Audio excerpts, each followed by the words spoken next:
objectives today are to identify key research administration skills, concepts, and practical strategies through relatable analogies to classical school subjects, explore tools and techniques to simplify complex tasks and enhance efficiency in research administration, and gain a renewed perspective and actionable insights to make research administration more approachable and engaging.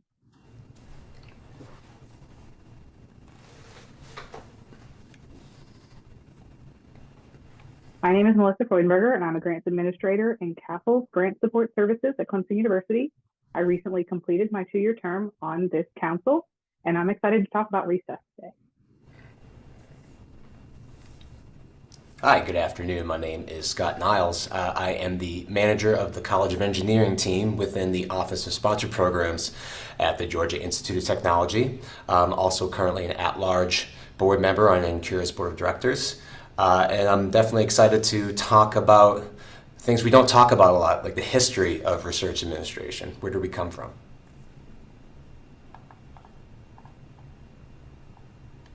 And I am Hollie Schreiber. I am the director of the Office of Sponsored Programs at the University of Tennessee's Institute of Agriculture. I'm really excited about this presentation because there's one particular piece of this that is in my slides today that kind of inspired this entire thing, and it really relates back to me and my own personal life and how I meld my personal and my professional life. So I'm excited about today.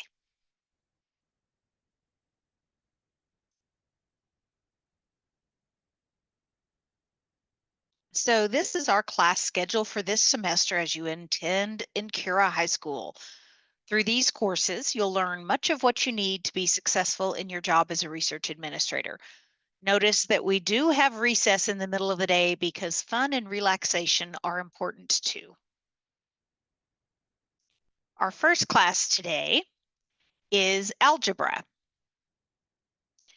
We will do some practical algebra for research administration. This course applies fundamental algebraic principles to research administration, helping participants develop practical problem-solving skills in budgeting, cost analysis, and financial oversight. Through real-world scenarios, interactive exercises, and a pop quiz, students will gain confidence in managing research finances with precision and clarity. The syllabus for today, we are going to talk about Excel, a little bit about percentages, and of course we have to touch on F&A rates and cost sharing because algebra is all wrapped up into those two subjects. We will talk about documentation, and then we will have the pop quiz. Yes, I am that meanie teacher that gives you a pop quiz on a Monday morning, or I guess it's afternoon now for many of us. Introduction to Excel. The key thing that I want to get across here is Excel is your friend. Let Excel work for you. Well, let me back that up a moment. Make Excel work for you. Excel can make our lives much easier, much more efficient, just through knowing more about how Excel works. We don't have time in today's short webinar to show examples of all of these functions, but there are a few that are extremely helpful in research administration. Things like sum and average and count. Instead of doing a formula if you just need to do a quick total on something, but you don't need that total to display in your actual spreadsheet, you can do a quick sum or an average or a count, and it will show up in your bottom toolbar. And then you're able to actually click on that and it will automatically copy that to your clipboard, which is something I didn't find out until a couple of years ago. It's fabulous. Filters are great. If you need to filter by a certain type of transaction, if you need to filter by a certain PI, sorting, all of those things are pretty basic, but they are basic in functionality, but they are not basic in the power that they can give you to analyze and work on your budgets or tracking sheets or whatever it is you're using Excel for in that instance. But the one that I really want to talk about today, without showing an actual demonstration, is GoalSeek. There is a link there to a YouTube video that is pretty good about GoalSeek. We use GoalSeek, my staff and I use GoalSeek on almost a daily basis. If you're not familiar with the concept, GoalSeek allows you to select a target, say a total budget figure, your bottom line total budget cell, and you can adjust one factor to hit that total. So maybe your grant application is limited to $300,000. You and your PI work through your budget, you develop it, you get down to the bottom, and you are $71 over your total. And you know you need to adjust that in salary. Your PI wants that to be just reduced somebody's effort a little bit to hit that set to reduce that $71. Well, first of all, you're thinking about percent of effort, not necessarily salary dollars.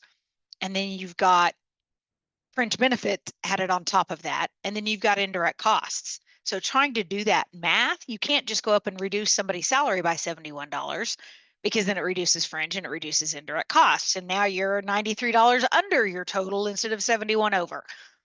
With GoalSeek, you can tell it, make this cell $300,000 by adjusting only this cell. And it will do that calculation for you, and bingo, it will make your calculation for you. We use that a lot, particularly with salaries, often materials and supply lines we use as our adjustment figure. GoalSeek basically does the algebra part for you, not just the actual math, the addition and the subtraction, but it does the algebra part of it for you as well. Uses for Excel, budget spreadsheets. That's the pretty obvious one. That's pretty self-explanatory, but don't limit yourself to thinking it's just adding up your categories to come to a total. You can use things like lookup tables to have standard salaries input, to put your fringe benefits in, to put your indirect cost rates in, so that you don't have to manually figure those or manually input that data. Conditional formatting can be really helpful. If you know that anything over $100,000 has to be reviewed by general counsel, I don't know. You can make anything that's questionable like that pop up in red. You can do things that highlights anything that's a negative number. All sorts of ways you can use conditional formatting to bring your attention to problems or issues with a budget. Macros can also be extremely helpful. Our budget template is set up in a way where we can put the basic information in a cover sheet. And then when we hit a button, it gives us a new tab for each person that we need a budget sheet for. And we don't have to manually create those tabs because those are done by macros. So there are a lot of ways you can use some of these deep features of Excel to automate and streamline your budgeting functions. Another common use for spreadsheets and research administration is financial tracking. With Excel, you're able to have a table and be able to figure out, easily identify which grants are overspent, kind of back to that conditional formatting. You could put something in that says anything that has a negative value, turn the cell red and turn the text bold and italicized and underlined, so you immediately can visualize and identify any account that is overspent. You can use the power of Excel to figure out your burn rates and all sorts of other issues like that with financial tracking. Pivot tables is a great way to visualize that data. Pivot tables allow you to take a whole table full of information. You may have 10, 20, 30 columns and hundreds of rows. And a pivot table functionality could allow you to look at that data by PI. You could look at it by sponsor without rearranging or editing your original table at all. So the pivot table allows you that kind of functionality. If you've never used pivot tables, there's a great YouTube video there that shows you some really simple examples of how pivot tables can help you visualize and organize your data. Next, we are going to talk a little bit about percentages. Percentages are kind of the basis of algebra and the basis of budgeting. Obviously, F&A rates are a percentage. We're going to talk about those a little bit more later on in the presentation. Fringe rates, again, in most organizations, the fringe rates are a percentage of salary. And here again is my tip of putting those fringe rates in a lookup table. And then when those fringe rates change, you only have one table to change instead of having to change it all over the place. The last example I want to give is reductions in funding or partial funding. We have a particular grant here that every year gets funded at some odd amount. We start out with a budget for $692,711. And when it gets awarded, the agency awards it by almost like a random amount every year. We don't know what that amount is going to be for the first increment. We don't know what percentage that is going to be for the first increment. So when we get our award and it says it's 200,000 is what they're funding, instead of redoing the entire budget, I have a spreadsheet set up where I just figure out what percentage of the total that increment is, and it'll automatically apply that percentage to every line item in that budget. So I change one field and it gives me my brand new budget that we can then load into the system. So the power of Excel really saves us time every year on that single grant. And then we apply that same concept on multiple grants across our portfolio. F&A rates, the overhead equation. I'm not going to get too deep into the math here because nobody wants to do math on a Monday. And it can get pretty complex, but what I'm wanting to show you here is that sometimes you have to convert the F&A rate that's stated in the RFA, because in order to figure your budget, you have to not only know your rate, but you have to know your base. Sometimes an RFA will give you your F&A rate allowability based on total federal funds allowed, or total federal funds awarded. Sorry, total federal funds awarded. NIFA, National Institute of Food and Agriculture, is an agency that does that routinely. They allow 30% of total federal funds awarded. But you don't know your total yet. All you know is your direct costs, and you can't figure your indirect costs based on total if you don't know your total, right? So you get into this potential circular logical loop. But you can convert that, and the conversion works on any percentage that you use. So you take your total rate divided by 1 minus your total rate, and that gives you your new base. So in this case, we take 30% divided by 70%, and 30% now equals 42.857.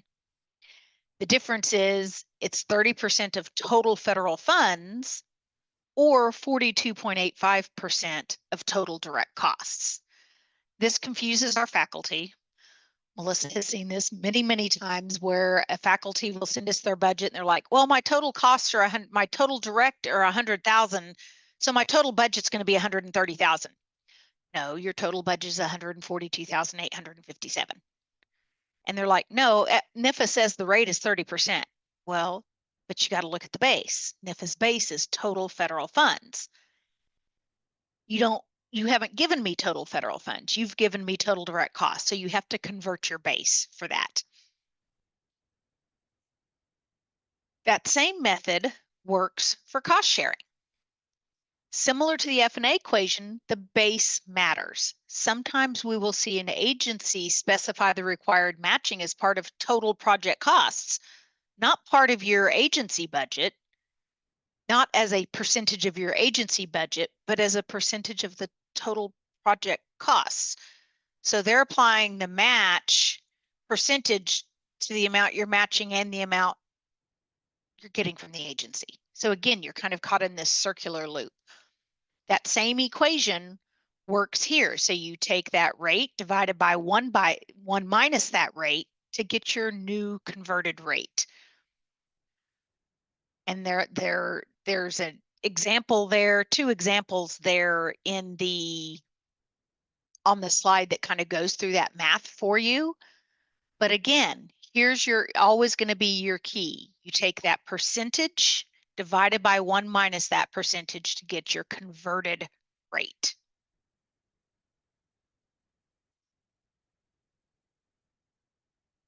Showing your work. How many of us in grade school, middle school, got our grades marked down because we didn't show our work? We got the answer right, but we didn't show how we got that answer, and the teacher either counted it wrong because of that or only gave us partial credit because of that. Remember those days? The teacher wanted to know how we arrived at that answer. Auditors are like those teachers. We have to document our processes and our decisions and our approvals and our methods so that they stand up in an audit. Also, so that others can recreate the process on the next grant, and so that we can train our employees. So document, document, document. All right, and now is the pop quiz. This relates back to our earlier conversations on percentages. You are working on a budget for the Foundation for Food and Agricultural Research. The RFA states that applicants may use up to 10% of the total project budget for indirect costs. Audrey, you can go ahead and click that slide one more time to throw the problem up. There we go. The RFA states applicants may use up to 10% of the total project budget for indirect costs. No matching is required. Your PI has identified $85,000 in direct costs. What is the allowed amount of indirect costs? And I'm going to give you about 45 seconds to see if you can figure that one out. And then I will reveal the answer.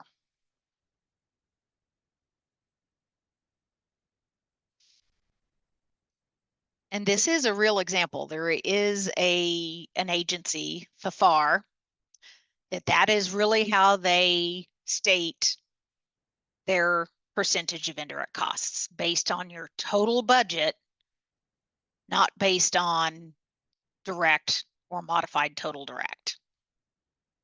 So this is one that we use quite often.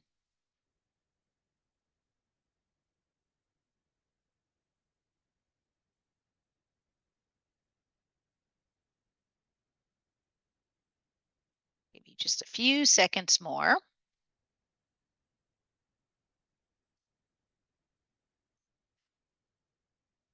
All right, Audrey, if you would click that,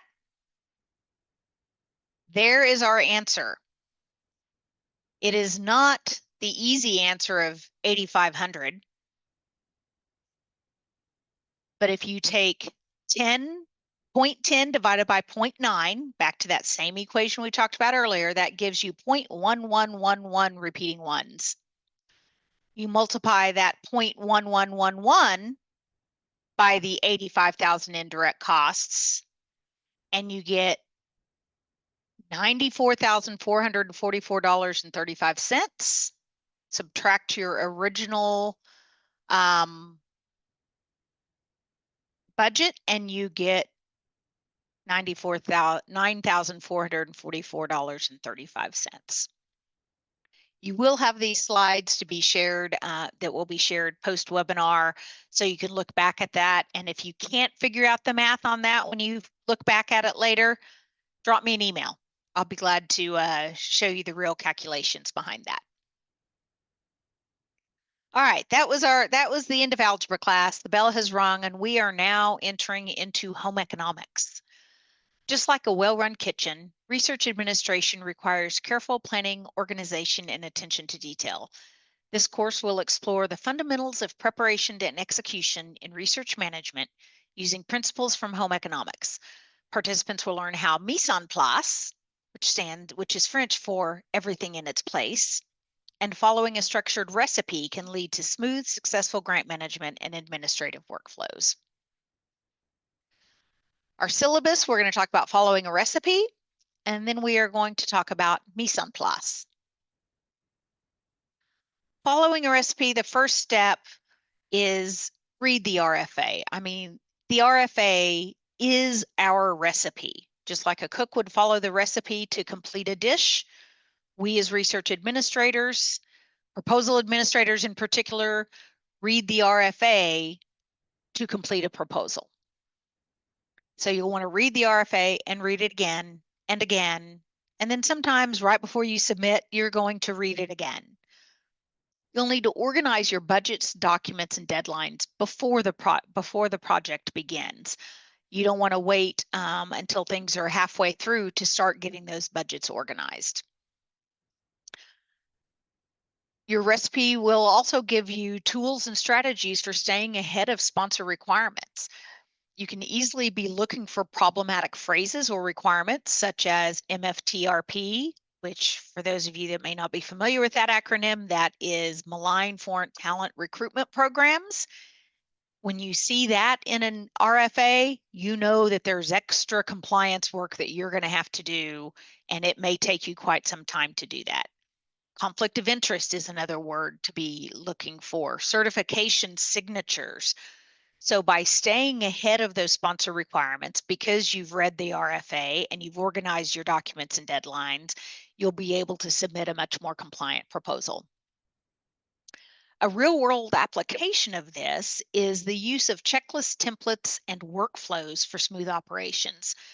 The real example I'm going to provide here is that in our office, our shared drive where we store all of our proposal and award documents, both final and in process, is organized in the same manner. It's very consistent. We have very consistent nomenclature so that all of our staff, there's 16 of us total, can go into any of these folders at any time and know where things are because we've all set them up the same way.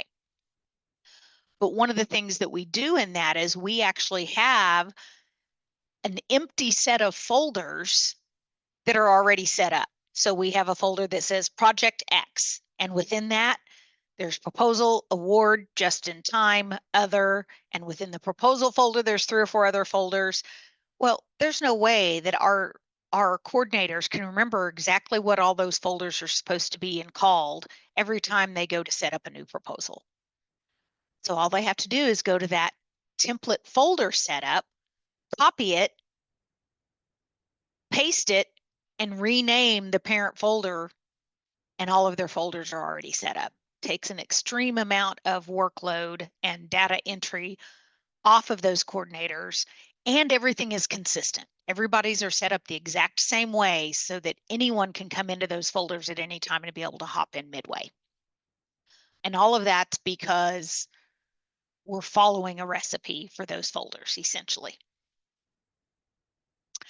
Next is mise en place. This is the piece that actually inspired this entire presentation. Anyone that knows me very well at all knows that I love to cook. Food is my love language. If I could make a decent salary and get benefits and not have to work evenings and weekends and be a chef, I would probably be saying goodbye to research administration, but that's not reality. So as a cook, as someone that does a lot of complex cooking, I have learned through the years, through experience, through reading cooking books, through watching TV shows, through studying celebrity chefs, that you have to have your mise en place. And that means everything in its place. When chefs cook, they have their onions already chopped, they have their spices out, they have their milk measured, they have everything ready to go so that when they're ready to cook, they can actually cook.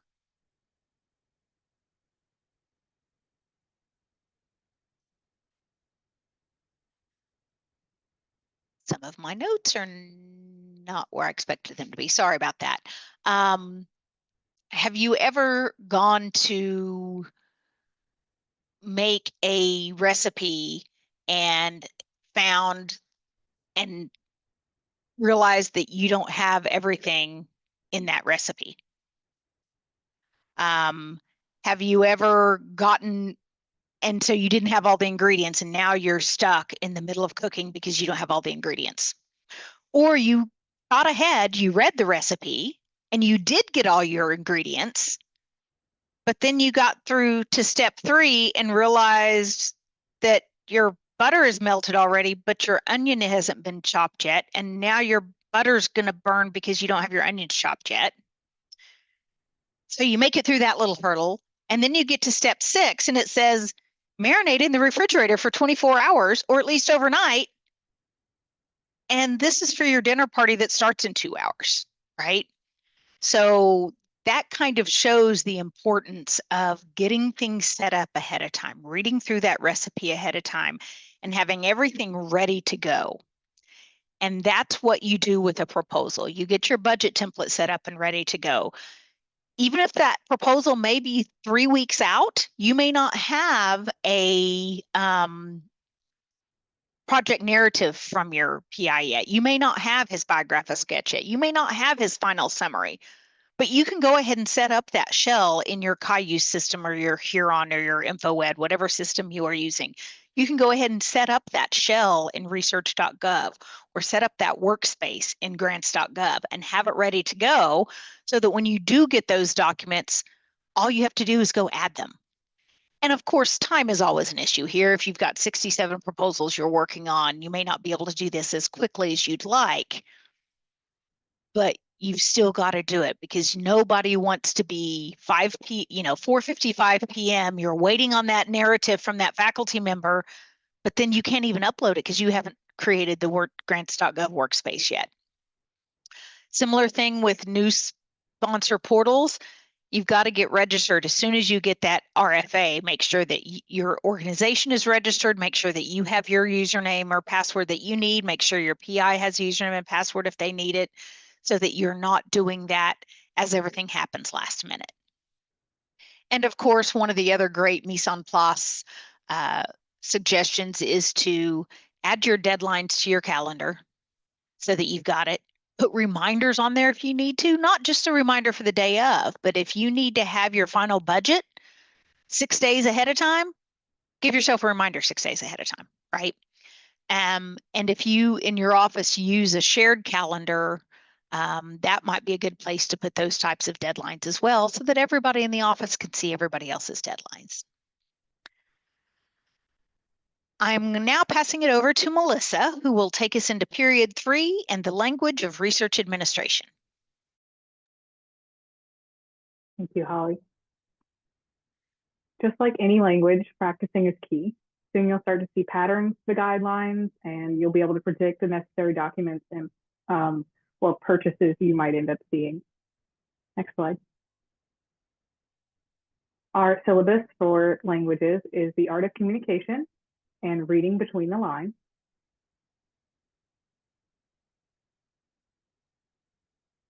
Some key takeaways are, if it's an important email, don't send it right away. Go ahead and review it.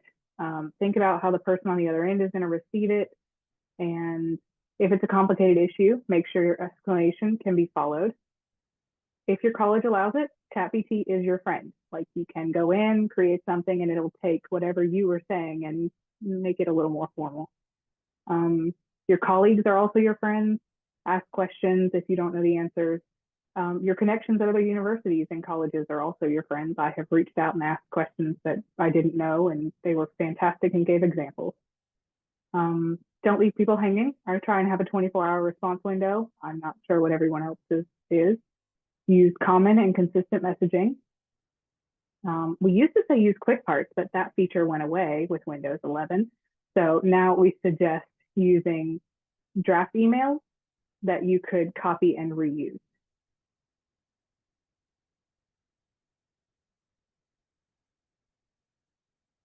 Next slide. The one easy thing to do is go through and highlight the important things. There are some people who still print out and physically highlight. I don't. I use the Adobe function. Make sure you use your search tools for common phrases that you're looking for, and don't skip the sciencey sections. Next slide.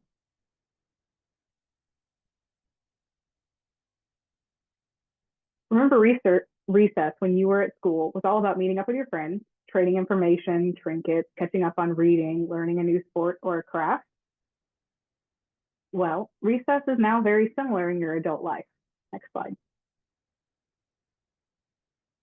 You can do self-care, networking, sharing new shortcuts or helpful emails, professional development, and encouragement.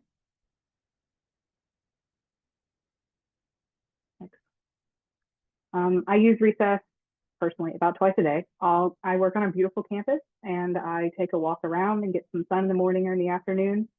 Sometimes it needs to be a real quick walk around, but it makes a huge difference in perspective and allows you to come back refreshed. I recognize this isn't always possible.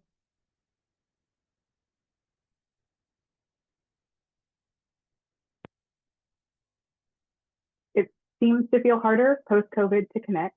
If you want to feel more connected, I recommend getting involved in something. Some ways I got involved are on my campus through NCURA regionally and nationally. Here's some things that can be done in person and remotely. I started small with the Building Party Planning Committee. I'm currently taking an American Sign Language class. I was on Staff Senate. My floor is trying to make a monthly potluck lunch that we're going to get to know each other a bit more regularly. And it helps break down the silos and create better communication and community. Another option for virtual communication could be that during your lunch one day a week, you all decide to get together virtually and you could do a game. One that I've used before is Drawsaurus. It's a Pictionary version, but I think we came up with lots of others. Make sure you don't take on more than you can handle. Professional development is meant to stretch you, but not where you thin. So it's a little hard to learn your limits.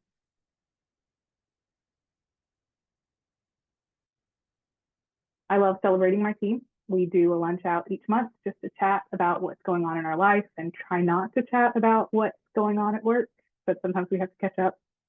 Little notes, candy, gifts, cards go a long way in appreciation. My boss might sometimes bring in baked goods to share depending on what holiday is going on. Also appreciate yourself and all the hard work that you're getting done. I'm now passing over to Scott. All right, thank you, Melissa, and thank you, Holly. I am your third and final teacher, professor even, talking about something that maybe you might find boring, some might find interesting, but I guess it depends on the kind of person that you are. So period 4, we're going to talk about the history of research administration. So whether you've been in the field for a few months or a few years or a few, closing in on 2 decades, we're all part of a profession that plays a really important role in advancing knowledge, innovation, and discovery. So by understanding the history, we gain perspective. Where did we come from? Where do the values come from? Why did we make some of the decisions that we make, and how have they shaped our work? And it kind of shows us that we're not just pushing paper, right? We are part of a living legacy that's enabling research that changes people's lives for the better. And I think it's important to remember that, especially in challenging times, that what we do matters and what we do is important. So knowing where we come from helps shape where we're going. Next slide, please. So the syllabus for this period, we're going to talk about a very brief history of federal research funding. I will spare you the verbose version of the history and how we got here.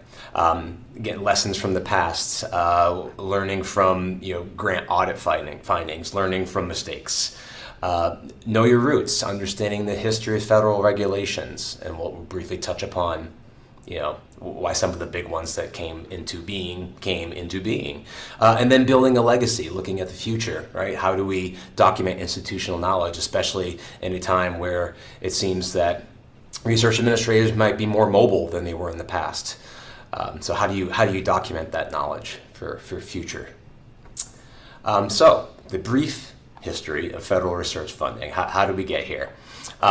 So a lot of people will likely point to the last bullet in this slide, Science, the Endless Frontier, Vannevar Bush, all that, as kind of like that's what was the very beginning of research and research administration, but it kind of goes further back than that.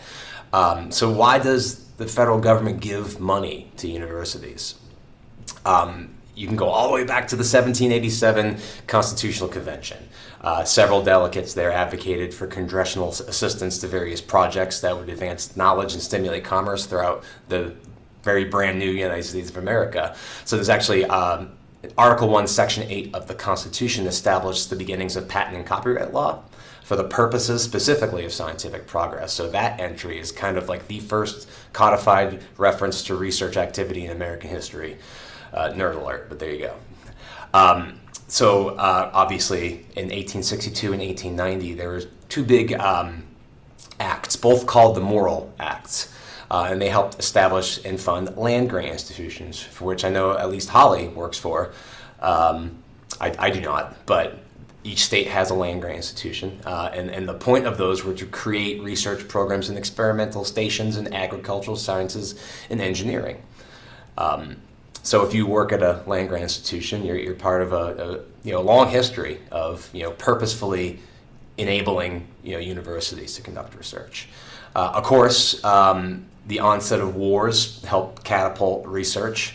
So World War I was kind of the first toe in the water, if you will.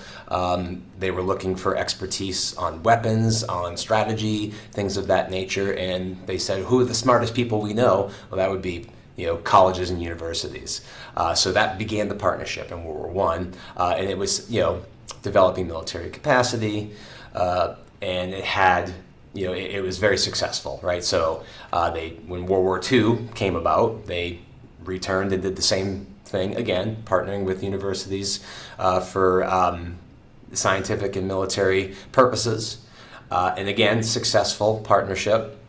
So after World War II, that's where we get to President Roosevelt in 1945 tasked Vannevar Bush, who was then the president of the Carnegie Institute and the former vice president and dean of engineering at MIT, with exploring ways to expand scientific research beyond wartime applications. How can we, do this for the betterment of the human race?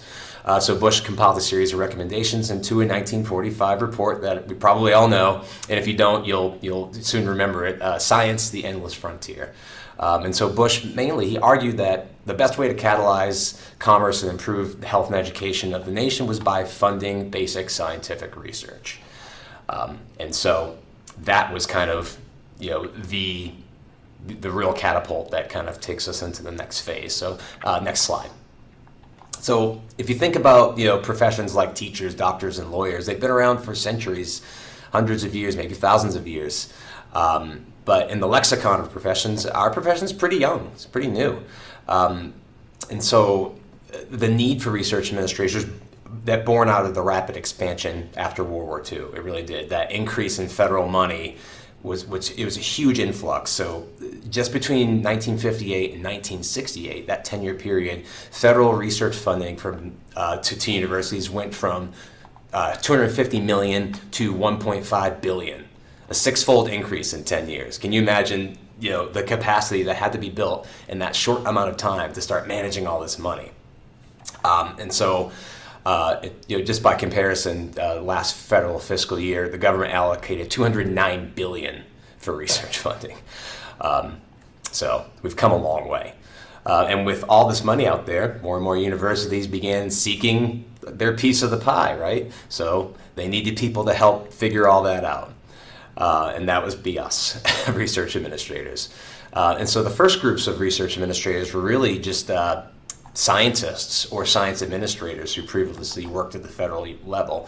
And so as the need grew, the pool of applicants expanded to include contract workers, people with military and business experience. So as our profession grew, so did the need for education.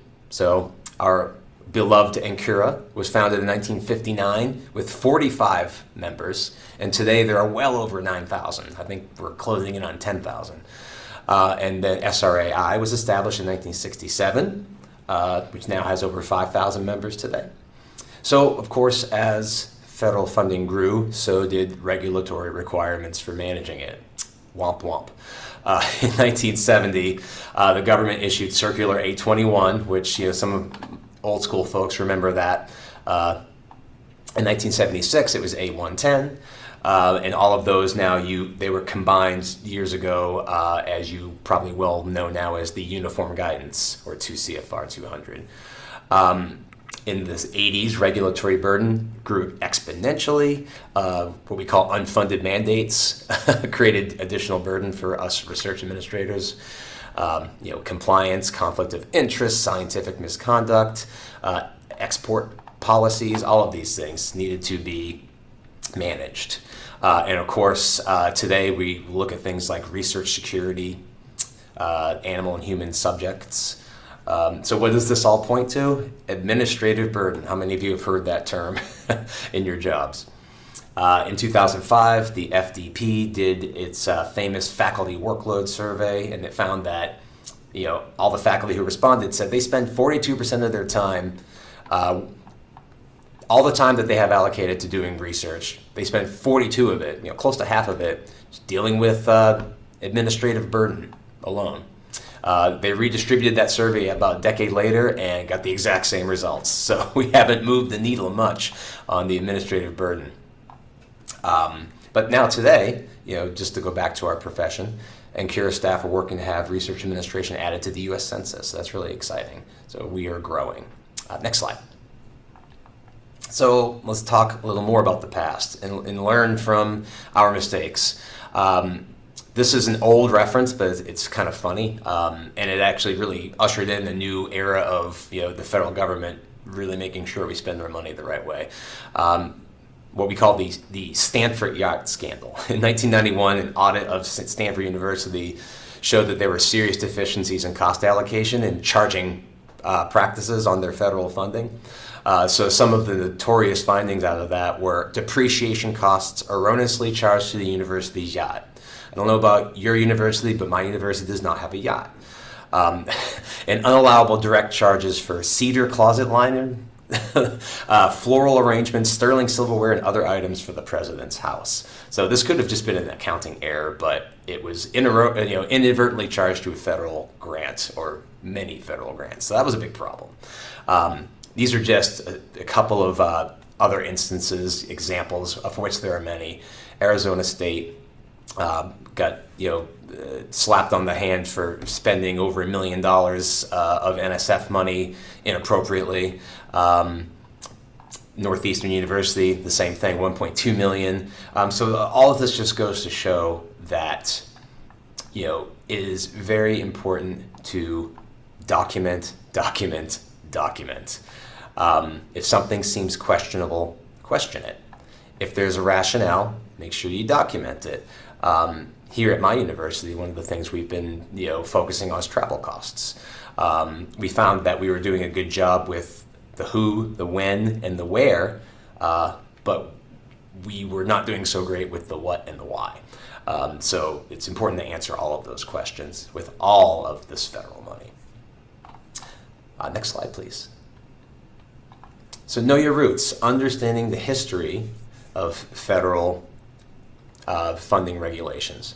So these are just, there's lots of examples, but these are two kind of, keystone examples. So the Tuskegee syphilis study conducted between 1932 and 1972, it's really a stark reminder about how ethical breaches can occur in federally funded research. So if you're not familiar, the study involved 600 African American men who were misled about their medical treatment and were not provided with effective care, even after penicillin became the standard treatment for syphilis. Obviously, when this came to light, there was public outrage, and it led to significant changes in research compliance, including the establishment of IRBs, which you might be familiar with, to oversee federally funded research and ensure ethical standards are being met. So this is all about protecting human subjects from harm and ensuring consistency and transparency. Another, very salient example, and if you haven't read the book, The Immortal Life of Henrietta Lacks, all three of us highly recommend that you go read that, download it. You can watch the movie as well, but read the book. So the Henrietta Lacks story is pivotal. Yes, it is a great book. It's pivotal understanding the ethical standards and compliance requirements. Henrietta Lacks's cervical cancer cells were taken without her consent in 1951, and it led to the creation of the HeLa cell line, which has been instrumental in a variety of scientific breakthroughs. So the case highlights significant ethical issues of, informed consent, the rights of research subjects. So again, prompted changes in laws and regulations to protect individuals. Obviously, today we know very good and well that we have to adhere to strict compliance guidelines, obtaining informed consent and ensuring transparency.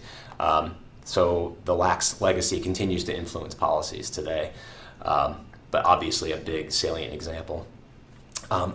Next slide. So building a legacy, right? We have a lot of research administrators, nearing retirement age. We have an explosion in remote work, causing many people to change jobs much more frequently than ever before. It's never been more important to ensure some consistency and continuity in our own offices, to document institutional knowledge for yourself, for your teams, and your institutions. Create policies surrounding your research enterprise if they don't exist already. Review them periodically and make adjustments as needed. Things change and policies and procedures have to change with that. And speaking of procedures, create standard operating procedures for your team to create consistency in action. How many of you have teams that all do things a little bit differently? Or if you ask a question about a process, you get sometimes 3 or 4 different answers, right? Yeah, I was waiting for the thumbs to fly. It just happens. And it's just important to have consistency across teams as best as you can. One of the things that we do at Tech that a lot of institutions do, create training manuals. At GT, we have a variety of playbooks for how you review and submit an NIH proposal, how you would, review an STTR contract, or just any contract, keeping in mind state, local, and federal rules. And these things get reviewed and updated as needed too. And that helps create consistency. And consistency helps create continuity. And continuity helps when we inevitably lose folks and train new people that we bring on board. Okay, next slide. Now we're moving on to period 5. And I don't know how I got saddled with talking about the politics of research administration in 2025, but here we are, folks. Research administration operates in a framework of policies, regs, and political influences. We're getting money from the federal government, right? So it's really inherent that these sorts of things will come into play. So we're going to talk a little bit about, very, very gingerly, the intersection of law, policy, and research funding, and talk about how political decisions shape grant administration and how we can engage, in some of these discussions. So next slide. Okay, so we're going to talk quickly about the rule books, understanding research, research and politics, advocacy, and compliance. Okay, next slide. Thank you. So, federally funded research comes with plenty of terms and conditions, right? All research comes with terms and conditions. So it's critical to know which rule books are in play. This includes things like uniform guidance, the FAR or DFARS as applicable, but also sponsor regulations, NSF, NIH, DOE. It's a lot of stuff, right? You don't have to know all of this by heart. I don't know it all by heart. I don't think any of us panelists know it by heart. Familiarity is important, and knowing where to look is key. It's also important to understand the hierarchy of rules and regs, to know when one rules might supersede another set of rules. And it can feel like a full-time job, in addition to our already full-time job. Rely on colleagues, rely on NCURA.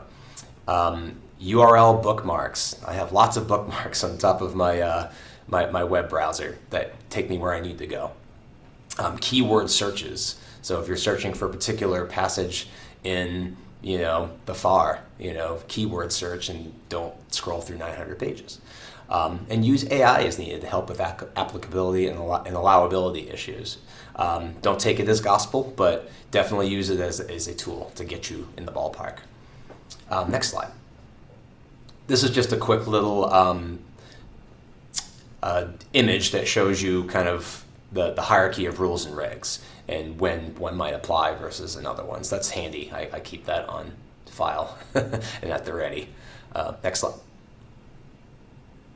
All right, research in politics.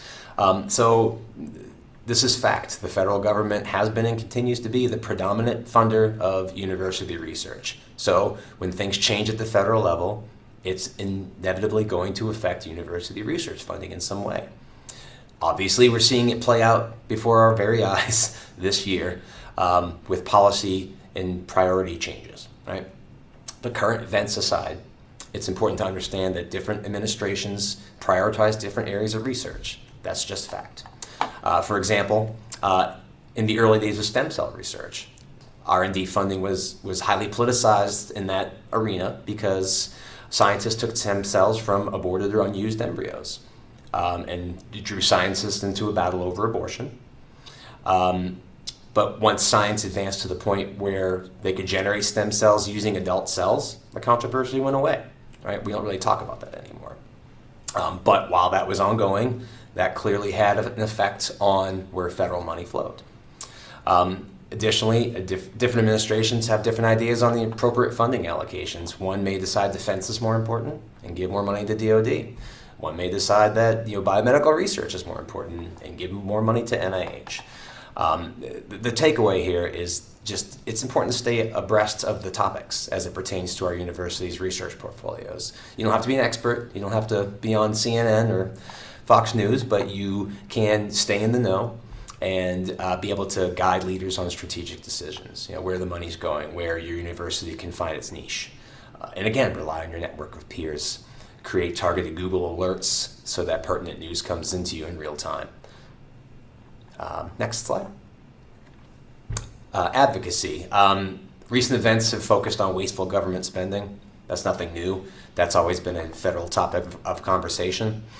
Why is it important? It's because federal agencies get their funding from Congress. Senators and representatives make decisions based in part on feedback from their constituencies. So telling the right story is really important. Most universities have public relations folks that will do this. If you're in a smaller institution, I used to work for a smaller institution, we kind of have to take it upon ourselves to lead that charge. To tell the right story of your university's research institution and share specific examples of research projects that may have led to significant advancements or solutions to real-world problems. Sharing those stories on social media, university websites, even local news outlets. Those are things that you can do, institutionally. I think within your own OSP, take time to visit your faculty's research lab space, understand what they do. They love to talk about what they do. If you haven't found that out yet, you will. So I think that's really important. Okay, next slide. So compliance, ensuring the integrity, ethics, and quality of research. We all know that faculty who receive federal funding must ensure that research is conducted responsibly and ethically. Seeing it now, this came through this month with NIH and having the research compliance training that they're going to have to take coming up at the end of the year. So it's coming, it's been here, and there's more coming.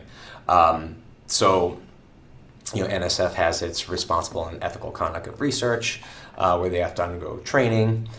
So it's important for us as research administrators to have a foundational understanding of some of these compliance pieces. Again, like with all the regulations, you don't have to, nor should you be expected to know everything, but understanding the lay of the land and knowing where to go, it will serve you well as you progress in your career. So this includes things like human subjects. If we're looking at a proposal, does it apply to this project? Are we using human subjects? Reading that scope of work, sometimes the PIs don't always get it right. So understanding the scope of work, if you're reviewing, to know if that might apply, or animal subjects, the same. Are we using vertebrate animals? Is there anything that talks about intellectual property? I am not a lawyer. Some days I wish I were, but intellectual property is a big topic in my job. So what are the terms of an award? Is the PI using background IP? And does that come with strings and restrictions on who can utilize it, who can see it, who can have access to it? Those are important things to have an understanding of. Research security, controlled unclassified information. That topic has kind of exploded in the last few years, at least in my neck of the woods. Knowing when that might apply. Is QE or controlled unclassified information involved? Is cybersecurity or export control needed? Are there foreign nationals involved in the project? You don't have to know how all these things work, but just knowing the trigger words and the important things to highlight to talk to your research security folks or to talk to your export control folks. That's certainly important. Well, with that is the last of period 5 for me, but we are not adjourning class for the day yet. We are now open for questions and answers. Happy to take any questions that you all might have. There should be a Q&A box open if I'm not mistaken.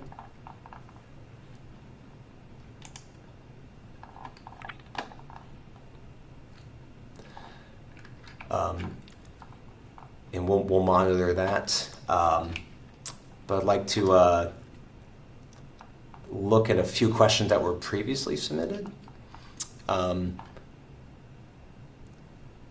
How can young professionals set themselves up for success in work-life balance? It's really interesting because I was just at the NCURA Leadership Summit, and we had a conversation with some folks that were definitely from a different generation, and we were talking about what work-life balance looks like. And I think for many of us, COVID and the onset of working from home kind of shifted everybody's perception of what work-life balance is. It kind of changed the game for us. And now that remote work is more of the norm than the exception, that is something that helps create a great work-life balance. I think setting yourself up for success is to, in this day and age where we are always online, always have a smartphone in our pocket, is to set boundaries and understand when it's time for the workday to be over and it's time for personal time to begin. There's always one more email. There's always one more request. Can it really wait till tomorrow? I think 9 out of 10 times it can wait until tomorrow. So I think just creating that boundary. And if you're working from home, it's closing the door on wherever your office space is, turning off your computer and just unplugging, literally unplugging. I think that you have to set those boundaries. So May says that she just started as a research administrator about a month ago. What resources can she take advantage of to learn more of the basics? Well, the fact that you are part of the young professional group at NCURA is step number 1. So already you are way ahead of where I was when I was just a month in the business. I went my first couple of years in the research administration business without any guidance or resources. People at my institution were not, my institution at the time was not super supportive of professional development. I didn't know NCURA existed. I didn't know there was the Res Admin listserv. I didn't know there were all these things. So you are already a step ahead of where I was when I started in this business 16 years ago. No, 20 years ago. Sorry, 20 years ago. So I would say NCURA and SRA are really key for that. Obviously, uniform guidance. They're reading your NCURA magazine. There are multiple books and resources out there. There are webinars, NCURA's YouTube Tuesdays. My friend Thomas Spencer, some of you may know Thomas. Thomas refers to having 3 toolboxes. He has a people toolbox, a resource toolbox, and a technology toolbox.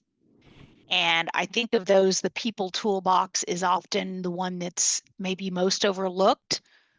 Call your colleagues, whether that's the colleague that's sitting at the desk next to you or across in a similar office on campus, or your NCURA colleagues and the other people in this field. I mean, just this morning I was trading texts with a colleague at Washington State University and a colleague at Texas A&M about an issue that has cropped up that I'm like, how are they handling this, right? So 20 years in this business, and I am still using those contacts that I've made through NCURA on a quite regular basis. So let me scroll back in my version of the slides, Peter, to see if I can throw in the chat the actual math behind that answer. So see if I can cut and paste this into the Q&A or the chat here and do that. Let's see. So there's the question, and here is the math. And I'll throw that in the chat too, in case people aren't monitoring the Q&A as much as they are the chat. So there's the as good as you can get it in a typed version, Peter, on that pop quiz answer. So hopefully that helps you out.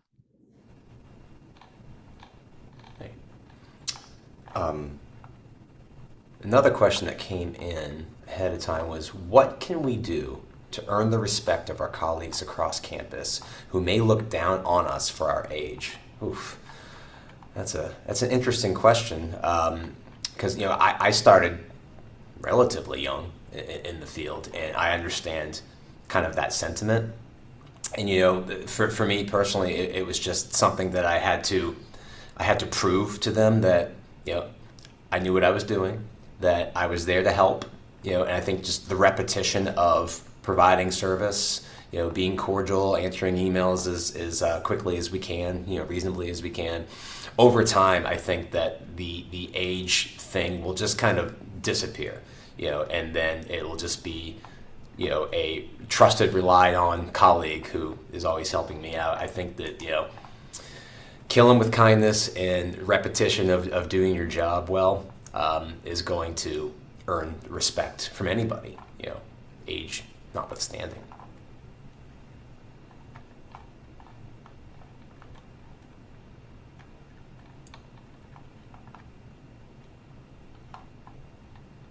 So Mariah asked about how to talk to leadership about the importance of attending conferences and professional development. Budgets are tight everywhere. That seems to be one of the first things to go. Seniority rules when deciding who gets to travel, so forth and so on. One of the things I would recommend is that first of all, there are a lot of professional development opportunities out there that are not expensive. There are a lot of free webinars. There are a lot of virtual conferences.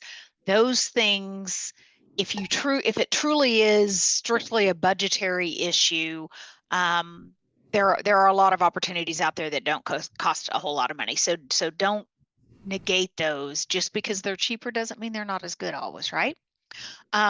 Another thing that I would suggest is that when you or a colleague does go to a conference, to be sure that you bring that information back and share it. One of the things that we commonly do is make sure that we share some of the resources that we received at those conferences. We sometimes come back and give a little mini version of that presentation to our own staff, or talk about particular things that we learned at that conference that were relevant.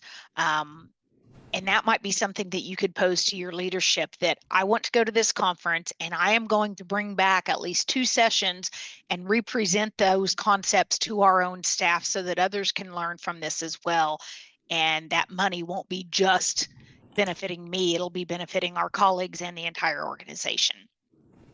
Volunteering often helps, because you can start small, but if you're speaking, if you're in an officer position, a board position, a significant committee position, often that will convince your leadership, 1, that you need to go, and 2, that you are participating actively in those opportunities and not just going to be going. Another small tip is don't make the first meeting you attend the Hawaii meeting or the Puerto Rico meeting. I mean, yeah, we all want to go to those, and it's great to be able to piggyback a personal opportunity with a professional opportunity.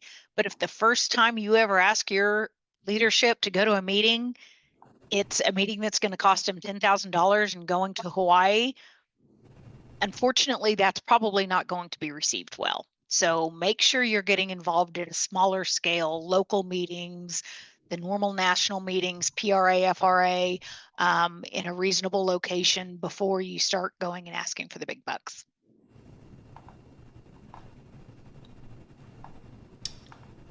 Yeah, see a couple other questions in the Q&A. Two that kind of are tied together, really about the future. What do we anticipate over the next few years with changing workforce, federal funding landscape? What should we look out for about how the profession has changed? Gosh, really interesting. I think I don't see AI taking our jobs.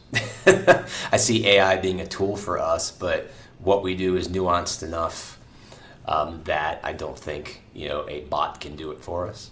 So I think that there's stability down the road. I think that's good. I think that regardless of the changing federal landscape right now, we know that things come in waves, and I don't think that what we see this year might be what we see in 3 years. But what we haven't seen is really a whole-scale reduction.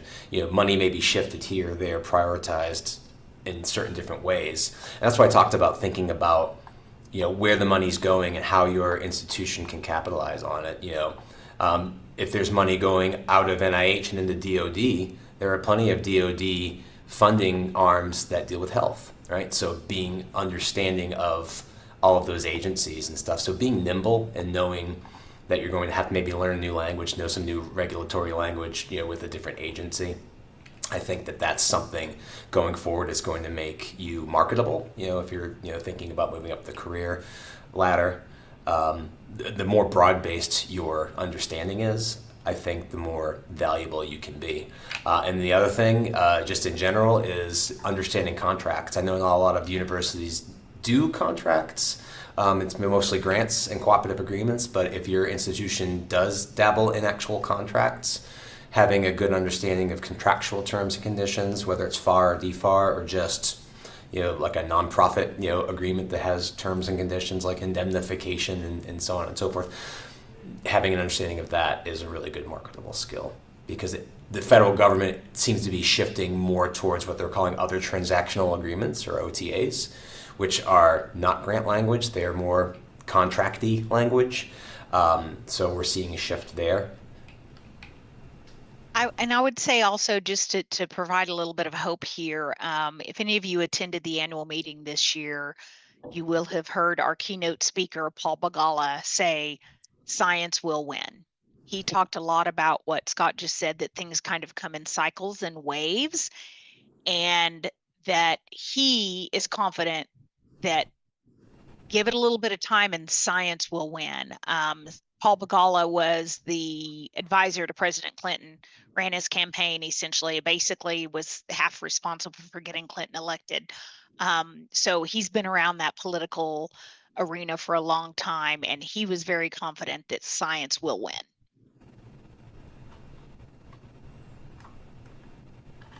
Let's see. Katie asks about being the best way to move forward when you need both a general and a situation-specific answer to a question or issue. Your colleagues are too busy with their own workloads to provide as much of a detailed explanation as needed. Again, go back to your people toolbox of other people, either within your institution or within other institutions. I would also recommend that, especially when your fellow colleagues are stretched extremely thin, as we all seem to be all the time, make sure you've done your own research and your own looking for answers ahead of time, through not only through the agency guidance or documentation, but through your own internal SOPs if you have them written down. And one way to potentially make it less of a burden on your coworkers is to write up kind of what you've already researched and found, so that they're not directing you back to something you've already done, and that you have already done that legwork, and you're not asking them to do that legwork and answer the question. You're showing them you've already done that legwork and you need a different interpretation of that legwork. And along that line, if you've done that, if you've gone through the steps of kind of jotting down and noting the research and the legwork you've done, hang on to that. And if possible, get that put into your own SOPs. One of the things that we really struggle with here is that not enough of our SOPs are written down. So when one of my staff works through a process and figures something out, I ask them to write it down, even if it's written down very short, not incomplete, not grammatically correct. It doesn't have to be pretty.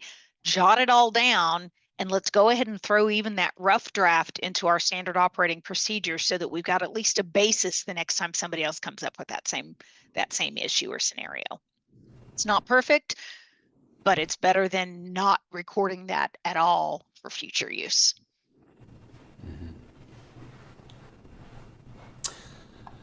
Okay, so yeah, maybe half addressed this, but Peter had asked about what changes do you anticipate we as young research administrators should really look out for, and how has the profession changed for you over your years of experience?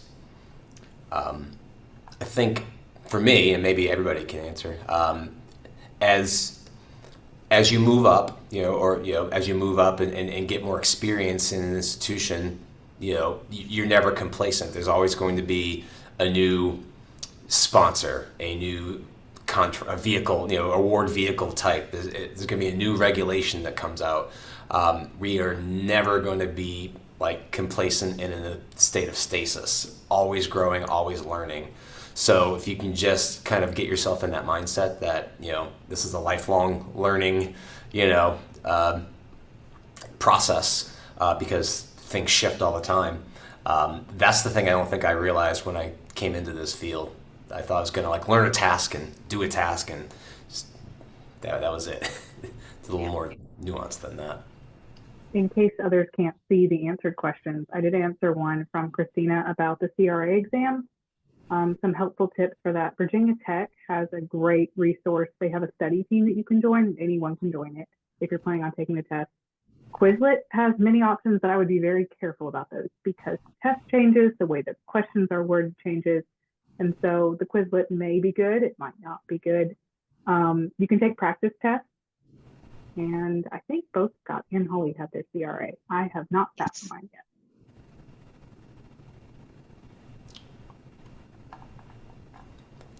Yeah, no, but I would I agree. will shamelessly plug the Masters of Research Administration at the University of Central Florida.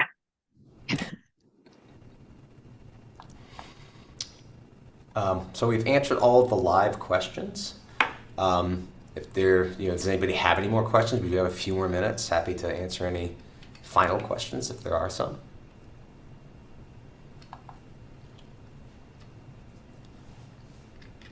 But what I found interesting was the kind of the common thread through a lot of these questions was, rely on a network, whether it's institutional, NCURA, the Research Admin Listserv, build your network. That's going to help you out in so many ways that you don't even know right now that you will appreciate down the road.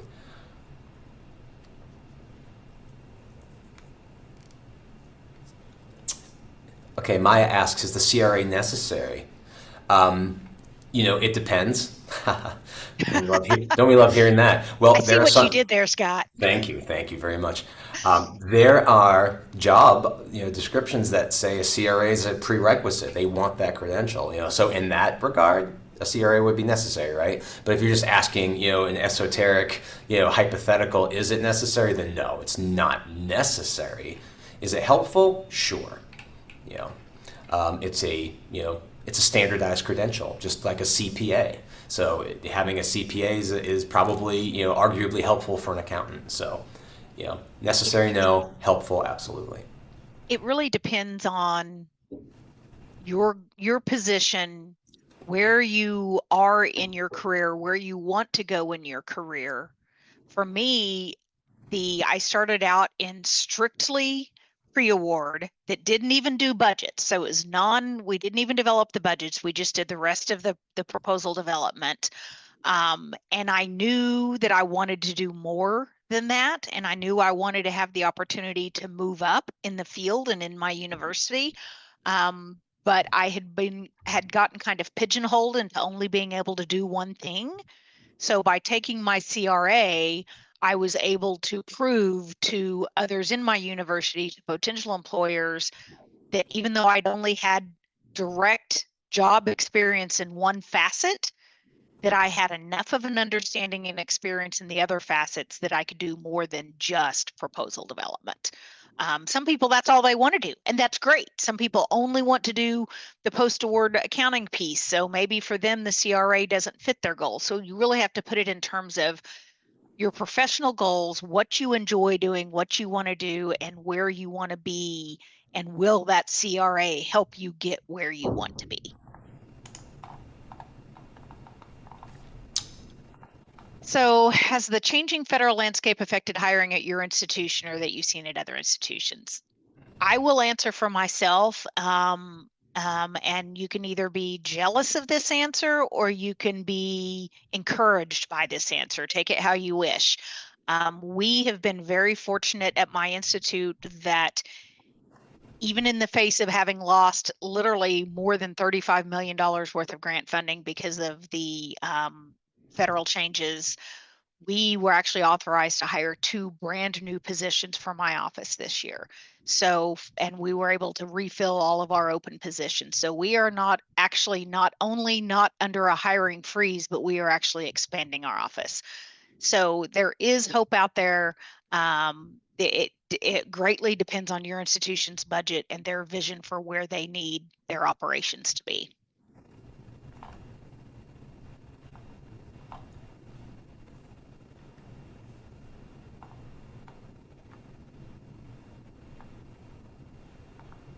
Okay. I see a suggestion in the Q&A, and certainly pass that on to the folks at NCURA. Thank you, Nira.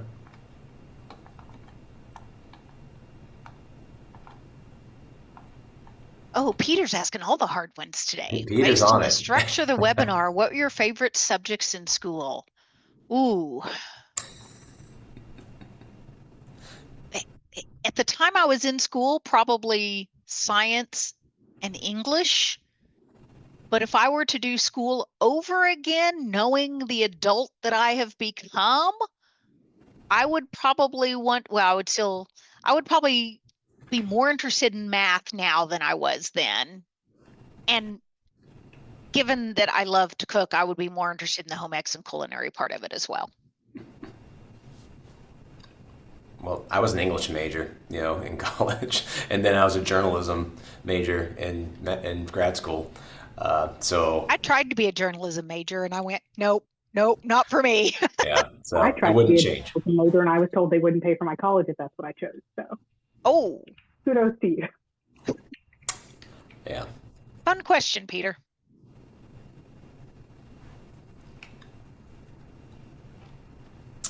Okay then. So it looks like does NCURA YP program have a form I could join? I believe I believe there's a Collaborate community for young professionals. So if you haven't signed up for the Collaborate community, do that. There are lots of other Collaborate communities as well that would be helpful. Yeah. I posted this earlier, Nira, and I'm going to put it down at the bottom. Well, okay, everyone, thank you so much.